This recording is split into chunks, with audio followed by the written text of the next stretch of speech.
Come on, the Premier League is back, ladies and gentlemen. Chelsea Football Club is back, ladies and gentlemen. And a huge protest lined up. You don't want to miss out on this preview. All right. Here we go, back again on the other side of the coin. All right, welcome back to the other side of the coin, ladies and gentlemen. It's so good to do these previews again. I'm so glad domestic football is back. The international scene wasn't that bad, actually. We got to see the World Cup draw. I'm sure a lot of you guys are probably aware that the draw just happened. I'm not going to go through who's in and whatnot, but check that out when you can. Maybe down the track we'll do a video on it. But ladies and gentlemen, we're going to talk about Chelsea versus Brentford. But first of all, where we want to touch on this particular matter, on this preview, so we need to revisit a certain scenario of the Ricketts family, some latest updates that's been happening, and I want to share that with you guys, see what you guys feel about it. Obviously, there's a big protest that is lined up for tomorrow before the game, an hour before the game. Please make sure you guys, whoever is the locals out there, and if you're going to Stamford Bridge, make sure you do that. We'll share all the information very soon. But first of all, ladies and gentlemen, this is where it all starts. Before we look into this particular thread from CFC Central, by the way, ladies and gentlemen, please follow CFC Central on Twitter. The news was about this particular matter, exclusive from Mark Kleinman, who is Sky News City editor. The owners of Chicago Cubs have hired Jefferies, the investment bank, to work on their bid for Chelsea Football Club ahead of the final deadline for offers on April 11 that will determine the future ownership of Stamford Bridge. So they've gone ahead and hired an investment bank called the Jefferies. Now you might be asking, what does it mean for us? How does it impact us? So let's read this now. Friedman, president of Jefferies Capital, notes that a number one position in U.S. leverage buyout loans, which he and the handler were able to report to shareholders, doesn't come from doing edgy deals. The Ricketts used a leverage partnership to buy the Chicago Cubs and have now hired the number one bank at leverage buyouts loans. What is a leverage buyout? You ask. It is a technique that allows the buyers to borrow heavily in order to make a purchase and then saddle the existing company being purchased with the resulting debt. Are you guys hearing what this is, ladies and gentlemen? So, for example, if Chelsea's goes for, let's say, 3 billion or 3.5 billion, the Jefferies will be helping out the Ricketts family, along with Ken Griffin. I don't know what's going on there, but anyway, the ideology here was Jefferies will be helping them out, leveraged buyout, and the amount of money that is going to be used to acquire Chelsea will then end up being Chelsea's debt to these guys. So you're pretty much then stuck with them, and you best assured they will not be investing any further massively, let's just say, and they'll be wanting that money squeezed out of Chelsea bit by bit until that loan is paid out. Much like, I believe, how Man United is apparently at the moment with the Glazers. They've got that debt against Man United. No, to Ricketts, there is no way in hell we are allowing these circus clowns to load the club with debt in a bid to buy. But a few hours after that, Liam Toomey is the one who broke this particular news, said, clarification, I'm now told Jefferies' role in the Ricketts bid is purely advisory and their bid for Chelsea is all equity, no debt. Hopefully we'll get more information on the financing of all the final bids and identities of all investors sooner rather than later. The Rain Group and I believe Chelsea as well, they're looking for cash. They want cash equity. They don't want debt financing. And this is what apparently one of the reasons why the Saudis didn't make through. But once again, ladies and gentlemen, a lot of the fan base, fans of Chelsea, they've been saying, after looking at this particular news, whether it's going to happen or not, it's another red flag on the Ricketts family. So it's red flags after red flags after red flags with these guys. Now the latest, which literally just happened about an hour ago, Jacob Steinberg, someone who I don't like, to be honest, but he's a reporter at the end of the day. This is what he's reporting. Ricketts family's bid for Chelsea prompts government concern. Supporters planning protest at tomorrow's game against Brentford. So the top job that Matisse Armani, my man Matisse, you guys all know, he's done It's caught on fire. As I said, every journalist out there, big-time journalists are reporting this. Publications are reporting this. Obviously, big influencers are reporting it as well and posting it. The protest, the word is out there, and the UK government are very concerned about this, ladies and gentlemen. Heaps. They don't want a particular group coming in where majority of the fan base are against them. It's just going to be chaotic. The UK government is worried about the controversy surrounding the Ricketts family's bid to buy Chelsea and does not want a group unpopular with supporters to purchase the club. It gets messy. You saw what's going on. You're seeing what's going on in the Man United scene or in the Arsenal scene. We just need to stay away from these things. So that's a bit about the Ricketts, ladies and gentlemen. Let me know how you feel about what's going on. I feel like, how can you let these guys be part of the shortlist? Like, they shouldn't be in the running at all for winning the bid to buy Chelsea Football Club. It's just simple as that. We'll get to the protest at the end of the video, so do stick around for that. I'll give you guys all the information on that. Let's now talk about the match, ladies and gentlemen. This is what was said, the most important parts. Nizar Kinsella has captured it in the press conference for Thomas Tuchel. First of all, in regards to injuries, Hudson-Odoi and Chilwell will miss the game tomorrow. Callum still feels his Achilles a bit and has some lower back problems. If everyone else is in training, so no Callum Hudson-Odoi, and obviously we knew no Ben Chilwell for the rest of the season. Tuchel, Reece James is ready to go and in the squad. Yes, Reece James returns, ladies and gentlemen. The beast, Reece the Beast James. You don't understand how massive this lift is. We need this player. This guy is going to be our biggest asset for the rundown to this particular season.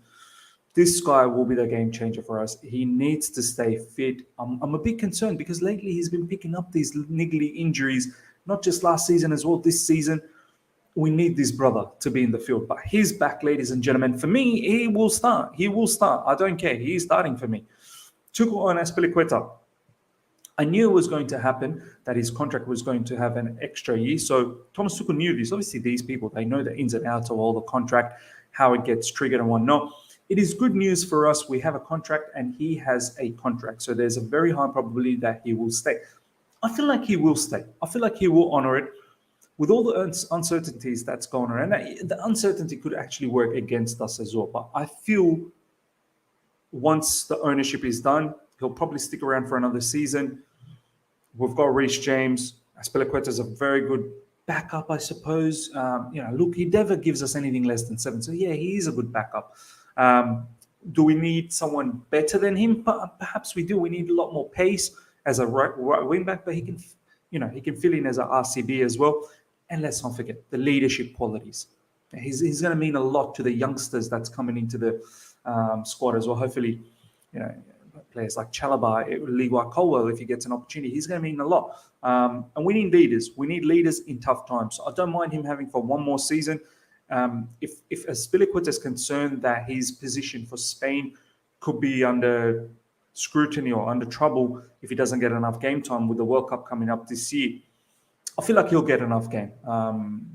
There's plenty of competitions that we're part of, so he shouldn't worry. I think one more season of Azpilicueta is probably the best way to go about things.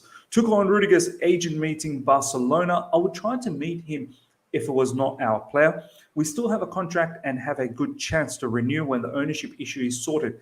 It is fair enough if he listens to others, but I'm still confident. I love how logical Thomas Tuchel is, ladies and gentlemen. Like, he understands that, yeah, he will look around. He doesn't have a contract after a couple of months from now. So, but he's also confident once the ownership situation is ready and done and dusted, Rudiger should get a contract extension. I hope so, ladies and gentlemen.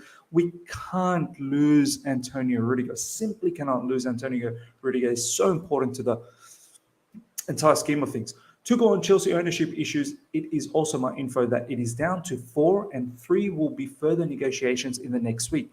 I love it. Thomas Tuchel doesn't seem too fazed about this particular ownership scenario. He's confident whoever comes in will do a good job. I guess he's putting a nice, face out there, but let's be honest. It can't be Ricketts. It simply cannot be Ricketts. It has to be top bowling. Tuchel and Arteta winning manager of the month ahead of, despite Chelsea winning all their matches in March. We can't win all the matches and not win the award. That doesn't matter, he says with a laugh. Look, at the end of the day, I don't think Thomas Tuchel cares too much about this manager of the month. If we win trophies, Arteta can win as many Manager of the Month awards. It does not matter. Tuchel. Thiago is different to Christian, and I think he's talking about Christian Pulisic, and did not play the last Brazil match and came back a day earlier. So he is ready for tomorrow. For Christian Pulisic, we need to decide. He did not train today and did a recovery session. So look, I don't expect Pulisic to play this. It's a bit too early for him. He literally just came back, whereas Thiago Silva was already here. Tuchel isn't clear whether Barcelona have signed Andres Christensen, despite Joan Laporta, their president, hinting strongly at it. Look, he's signed. He's signed for Barcelona, and he's still got contract remaining. He's still got a job to do for us. I just want to make sure that Antonio Rudiger sticks around. I would have loved it if Christensen stuck around as well, but it is what it is, ladies and gentlemen. For me, the biggest loss is Antonio Rudiger. Hopefully, we can keep him, and players like Levi Colwell's coming through the ranks. Chalobah is there as well. So there's an influx of CBs as well. So look, it hurts, the fact that Christensen is leaving, but it's a mess that we got into. We should have tied these people up a long time ago, but it is what it is. Thomas Tuchel on Brentford. They expected not to fly through the season like they started. When we played them, it was one of the worst moments, as they were absolutely flying, full of belief. We needed a lot of luck to escape with the 3 points. That first game in the Premier League, ladies and gentlemen, that was tough. We probably didn't deserve to win that first one. And I remember Thomas Tuchel saying they deserve something out of that game. If anything, they probably deserve to win. That was tough to go through. The last 20 minutes was a barrage of attack after attack after attack. Ben Chilwell madness got us the 3 points there. We had another game in the Carabao, and we played very, very well and learned from the first match. They are still a very physical and direct team, so we know we expect a tough one again. Look, 100%. The second time around, Chalobah, I remember, defended so well with a makeshift defense with Sarr and I believe might have been Azpilicueta. Even in the first one, it was Chalobah as well, who defended really well. They're physical. They're going to be tough. And on top of that, they've now got Christensen included in their team. Christian Eriksen. He's going to be the maestro in midfield. So do look out for that. He's got a couple of assists already for Brentford, assisted for Ivan Toney, who's going to be a big player for them. He's been scoring some goals in recent times. Mbuemo is a big player for them as well. They're a team we can't take too lightly. They're physical as well, very physical. So hopefully at the bridge, look, I hope the protest is strong and we send out a great message. And at the same time, the players, they don't lose focus and they go out there and do the job against Brentford, which is not going to be an easy game. As I said, one to look out for is Christian Eriksen, who's going to be a maestro in midfield. And it'll be very interesting to see how Christian Eriksen plays this game from midfield against our midfield and our backline.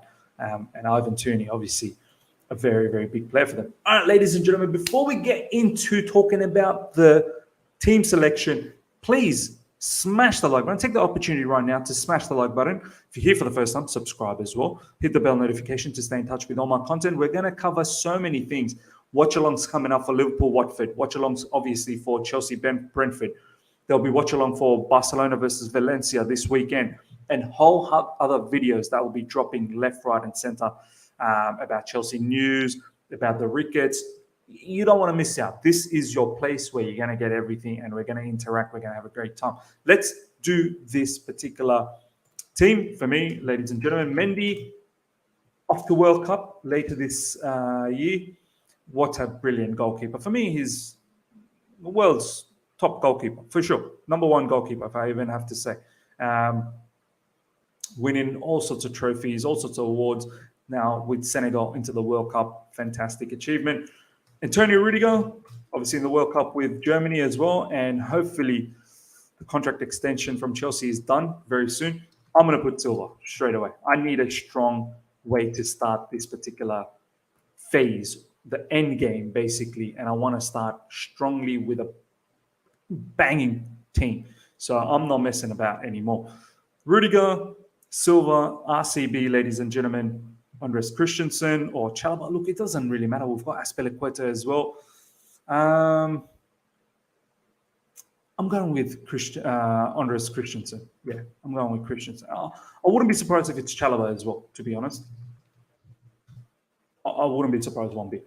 And I'm okay with that, to be honest. In the right wing position, Reece James. He comes in, ladies and gentlemen. For me, if he's ready, he's raring to go. I want this brother to start ASAP. On the left side, it has to be Alonso. I believe he got a couple of assists as well in the international break for Spain. For me, when Ben Chilwell's not around, if we're gonna play with a back three, and that's the thing, are we gonna play with a back three against Brentford? I believe we probably will. This is what Thomas Tuchel mostly prefers. I know every now and then he gets the back four, but if it's a back three, I want Alonso to be playing. He's our wing back. I don't want to see Saul. I don't want to see Sarr and all that. At least we're going to get some sort of purchase from Alonso with all the deficiencies. It is what it is. In the middle, ladies and gentlemen, I want to see Mata Kovacic and I want to see Kante. I want us to absolutely be robust in midfield. And that midfield of Kova Kante can still control the midfield. Kova especially can be very good with ball retention, ball possession, recycling play, driving from deep, and players like Silva, Rudiger, Christensen should help that cause as well. And Kante is no mug, with the ball when we're breaking through. It all depends how Brentford plays, but I don't expect Brentford to just sit back. They're not that type of a team that just low block, sits back. I think they're going to try and press, and hopefully Kante is going to be very, very crucial in that particular situation. No Christian Pulisic up front, ladies and gentlemen. So for me, this is how I'm going to play. Let's just put down, first of all, Kai Havertz, ladies and gentlemen. He's in. Undoubtedly, he's starting. There's no Romelu Lukaku and this, that, and the other, and definitely not Timo Werner. Kai Havertz continues on his fine form, and I want him to continue banging in goals and finish the season on top. He's on fire at the moment. On the left side, Hakim Ziyech, ladies and gentlemen. And on the right side for me, Mason Mount. Because there's no Pulisic, there's no Callum Hudson-Odoi, he's injured, and I definitely don't want Timo Werner. He can come off the bench. So for me, that's the lineup. Hakim Ziyech from that left side. Yes, I know this lineup does not give him the best opportunity, but he's going to have Reece James as well. So there could be a different combination, different flavor from that right side. And Ziyech, Mount, Havertz, let's have some of that, ladies and gentlemen. That's my lineup. Mendy in goalkeeper, Rudy, Silva, Christensen, Alonso, Kova, Kante, Reece James, Mason Mount, Ziyech, Havertz. I think that will be strong enough to take on Brentford and get the 3 points at Stamford Bridge. We're going to look at the protest situation as well very soon. But ladies and gentlemen, I'm expecting with that particular lineup, hopefully a 2 or a 3-0 victory. That's what I'm hoping that we're going to get. This team that I've got going on over there should be strong enough. Ladies and gentlemen, let me know your thoughts on the lineup and your prediction of the score. I feel like that particular lineup is very strong. This, ladies and gentlemen, is the final thing that I want to share with you guys. We can no longer just stand around. We must now stand together. Ladies and gentlemen, this is the protest that shall happen an hour before kickoff. If you're going to the game, make sure you're going to the protest and you're there. This is our chance, ladies and gentlemen. No to Ricketts protest. Make sure we're in control of the future of Chelsea Football Club. This is our chance to be heard and make sure that the Ricketts are nowhere near Chelsea Football Club. Saturday, 2nd April, 12 p.m. UK midday, Stamford Gate, Stamford Bridge. Make sure you're there, ladies and gentlemen. Hope you guys have enjoyed this preview and the updates on the Ricketts. Smash the like button if you're here and subscribe as well if you're here for the first time. Until next time, ladies and gentlemen, take care and see you.